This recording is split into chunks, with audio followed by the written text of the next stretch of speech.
নমস্কাৰ দৰ্শকসকল, আপোনালোকে হয়তো গম পায় যিসকল লোকে নিয়মিতভাৱে ভগৱান হনুমানৰ পূজা অৰ্চনা কৰে তেওঁলোকৰ ওপৰত শনি দেৱতাৰ কেতিয়াও কোপত দৃষ্টি পৰিব নোৱাৰে। আৰু এনেকুৱা কি আছে হনুমান দেৱতাৰ পূজা অৰ্চনাত যাৰ কাৰণে শনি দেৱতাই সেইসকল লোকক কোনো ব্যাঘাত জন্মাব নোৱাৰে, সেই বিষয়ে আলোচনা কৰাৰ কাৰণে আজিৰ এই ভিডিঅ'টো।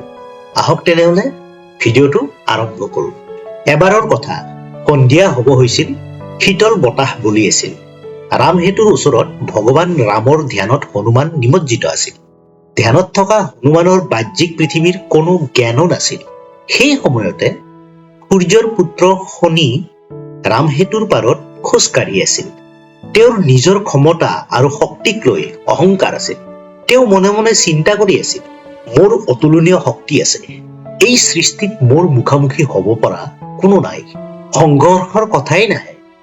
মই অহাৰ শব্দ শুনিলে কেৱল মহান ৰণ কৰা সকল আৰু শক্তিশালী মানুহেই নহয়, দেৱতা আৰু ৰাক্ষসবোৰো কঁপিবলৈ ধৰে। মই কি কৰা উচিত? মই কাৰ ওচৰলৈ যাওঁ য'ত মই নিজৰ পৰাক্ৰম দেখাব পাৰোঁ? মই মোৰ শক্তিক ভালকৈ ব্যৱহাৰেই কৰিব পৰা নাই। যেতিয়া শনিদেৱে এই কথাটো বিবেচনা কৰি আছিল, তেতিয়াই তেওঁৰ দৃষ্টি শ্ৰী ৰাম ভক্ত হনুমানৰ ওপৰত পৰিছিল। তেওঁ হনুমানৰ সৈতে যুঁজিবলৈ দৃঢ় সংকল্প ল'লে আৰু হনুমানৰ ওচৰলৈ গ'ল। হনুমানৰ ওচৰলৈ গৈ অত্যাধিক অভদ্ৰতাৰ পৰিচয় দি শনিদেৱে অতি কৰ্কশ কণ্ঠৰে ক'লে, বান্দৰ, মই মহাশক্তিশালী শনি তোমাৰ সন্মুখত উপস্থিত হৈ আছো। মই তোমাৰ লগত যুদ্ধ কৰিব বিচাৰো। নিজৰ কাম নাইকিয়া ধ্যান বাদ দিয়া আৰু উঠি মোৰ লগত যুদ্ধ কৰা। তিৰস্কাৰ কৰা এটা অতি কণ্ঠস্বৰ শুনি ভক্তৰাজ হনুমানে চকু মেলি চালে আৰু শান্ত হৈ তেওঁ সুধিলে, মহাৰাজ, আপুনি কোন আৰু আপুনি ইয়ালৈ অহাৰ উদ্দেশ্য কি? শনিয়ে অহংকাৰপূৰ্বক ভাৱে ক'লে, মই পৰম তেজস্বী সূৰ্যৰ পৰম শক্তিশালী পুত্ৰ শনি। মোৰ নাম শুনিলে পৃথিৱীখন কঁপি উঠে। মই তোমাৰ বাল্যকালৰ শক্তিৰ বহুতো কাহিনী শুনিছো। সেইকাৰণে মই তোমাৰ শক্তিৰ পৰীক্ষা কৰিব বিচাৰো। সাৱধান হোৱা, মই তোমাৰ ৰাশিলৈ আহি আছো। হনুমানে অতি নম্ৰতাৰে ক'লে, শনিদেৱ, মই যথেষ্ট ভাগৰি আছো আৰু মোৰ প্ৰভুৰ ধ্যান কৰি আছো।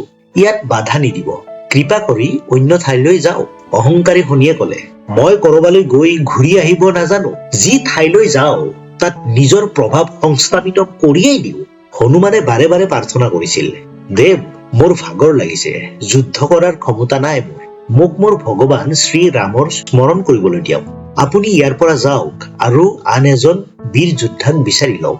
মোৰ ভজন আৰু ধ্যানত বেয়া প্ৰভাৱ নেপেলাব। তেতিয়া শনিয়ে ক'লে, কাপুৰুষতাই তোমাক শোভা নিদিয়ে। গৌৰৱেৰে ভৰা শনিয়ে হনুমানক অপমান কৰি তীক্ষ্ণ মাতেৰে ক'লে, মোৰ তোমাৰ ওপৰত দয়া আহিছে, কিন্তু মই তোমাৰ সৈতে যুদ্ধ কৰিমেই। কেৱল সেয়াই নহয়, শনিয়ে হনুমানৰ হাতখন ধৰি ল'লে আৰু তেওঁক যুদ্ধৰ বাবে প্ৰত্যাহ্বান দিবলৈ ধৰিলে। হনুমানে জোকাৰি নিজৰ হাতখন এৰুৱাই আনিলে। শনিৰ আকৌ হনুমানৰ হাতখন ধৰি যুদ্ধ কৰিবলৈ টানিবলৈ আৰম্ভ কৰিলে। তেতিয়া হনুমানে, আপুনি নামানে ন বুলি কৈ হনুমানে লাহেকে নিজৰ নেজডাল আগবঢ়াই তাত শনিক মেৰিয়াবলৈ আৰম্ভ কৰিলে। শনিয়ে তাৰ পৰা পৰিত্ৰাণ পাবলৈ যথাসাধ্য চেষ্টা কৰিলে। তেওঁৰ অহংকাৰ, শক্তি সকলোবোৰ ব্যৰ্থ বুলি প্ৰমাণিত হ'ল। তেওঁ অসহায় হৈ বন্ধনৰ বেদনা চিঞৰি আছিল। তেতিয়া ৰামসেতু পৰিক্ৰমা কৰাৰ সময়। হনুমান উঠিল আৰু ৰামসেতুৰ চাৰিওফালে দৌৰিবলৈ আৰম্ভ কৰিলে। শনিদেৱে সম্পূৰ্ণ শক্তিৰেও তেওঁৰ বান্ধোন শিথিল কৰিব নোৱাৰিলে। হনুমানৰ বিশাল নেজ দৌৰি থকাৰ ফলত বান্দৰ আৰু ভালুকৰ দ্বাৰা ৰখা শিলবোৰত খুন্দা খাবলৈ ধৰিলে। হনুমানে ইচ্ছাকৃতভাৱে শিলৰ ওপৰত নেজডাল খুন্দুৱাই আছিল। এতিয়া শনিৰ অৱস্থা অতি শোচনীয় হৈ পৰিল। শিলৰ ওপৰত খুন্দা খোৱাৰ ফলত তেওঁৰ শৰীৰটো তেজেৰে লুতুৰি পুতুৰি হৈ পৰিল। তেওঁৰ দুখ কষ্টৰ কোনো সীমা নাছিল আৰু দ্ৰুতবেগ হনুমানৰ পৰিক্ৰমাত কোনো বিৰতি নাছিল। বেদনাত হতভম্ব শনিয়ে এতিয়া অতি দুখৰ সুৰত তেওঁক প্ৰাৰ্থনা কৰিবলৈ আৰম্ভ কৰিলে, সহানুভূতিশীল ভক্তৰাজ, মোৰ ওপৰত দয়া কৰা। নিজৰ মূৰ্খতাৰ বাবে মই শাস্তি লাভ কৰিলো। তুমি মোক মুক্ত কৰা আৰু মোৰ জীৱন ঘূৰাই দিয়া। দয়ামূৰ্তি হনুমান শিথিল হল। শনিৰ অংগবোৰ তেজেৰে লুতুৰি পুতুৰি হৈ পৰিছিল। তেওঁৰ শিৰাবোৰত আনকি অসহনীয় বিষ হবলৈ ধৰিছিল। হনুমানে তেওঁক ক'লে, যদিহে আপুনি প্ৰতিশ্ৰুতি দিয়ে যে কেতিয়াও মোৰ ভক্তৰ ৰাশিলৈ নাযায়, তেতিয়া মই আপোনাক মুক্ত কৰি দিব পাৰো। আৰু যদি আপুনি ইয়াৰ পাছতো এনেকুৱা কৰে মই আপোনাক কঠোৰ শাস্তি দিম। তেতিয়া শনিয়ে ক'লে, বীৰ, নিশ্চয় মই কেতিয়াও তোমাৰ ভক্তৰ ৰাখিলৈ নাযাওঁ। শনিয়ে অত্যন্ত যন্ত্ৰণাত কাতৰ হৈ আগ্ৰহেৰে প্ৰাৰ্থনা কৰিলে, এতিয়া তুমি কৃপাপূৰ্বক মোক সোনকালে বন্ধনৰ পৰা মুক্ত কৰা।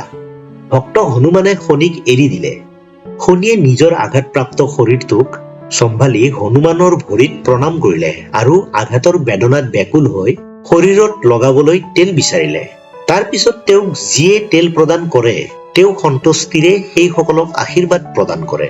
কোৱা হয় যে সেই কাৰণে এতিয়াও শনিদেৱক তেল অৰ্পণ কৰা হয়। গতিকে বন্ধুসকল, আজিৰ এই কাহিনীটো আপোনালোকৰ কেনেকুৱা লাগিল? যদি আপোনালোকৰ ভাল লাগিল তেতিয়াহ'লে এই ভিডিঅ'টোৰ তলত জয় হনুমান বুলি লিখিবলৈ নাপাহৰিব। আৰু বন্ধুসকল, আপোনালোক যদি এতিয়ালৈকে মোৰ এই চেনেলটোত নতুন তেতিয়াহ'লে চেনেলটো ছাবস্ক্ৰাইব কৰি ল'ব আৰু ওচৰত যিটো বেল আইকন আছে বেল আইকনটো প্ৰেছ কৰি ৰাখিব। তেতিয়াহ'লে আগলৈ আহিবলগীয়া এনেকুৱা ধৰণৰ ধুনীয়া ধুনীয়া কাহিনী আৰু শাস্ত্ৰ কথাবিলাক আপোনালোকে অতি সোনকালে নটিফিকেশ্যন লাভ কৰিব। গতিকে আজিলৈ এইখিনিতে সামৰণি মাৰিছো। ধন্যবাদ।